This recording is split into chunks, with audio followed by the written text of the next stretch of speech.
அனைவருக்கும் வணக்கம் மக்களே. நம்மக்கிட்ட இந்த அளவு பொறுமை இருக்கான்னு கேட்டால் கண்டிப்பாக கொஸ்டின் மார்க் தான்.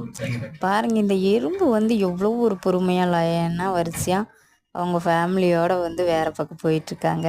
நம்ம போய் ஒரு பக்கம் லைனில் நின்று பொருள் வாங்கணும்னாவே ஐயையோ லபோத்திப்போன்னு அடிச்சுக்குவோம். ஆனால் இவங்க பாருங்களே எப்படி போயிட்டுருக்காங்கன்னு. உண்மையாலுமே லைஃப்பில் வந்து பொறுமைங்கிறது இவங்க கிட்ட இருந்து தான் கற்றுக்கணும்னு நினைக்கிறேன்.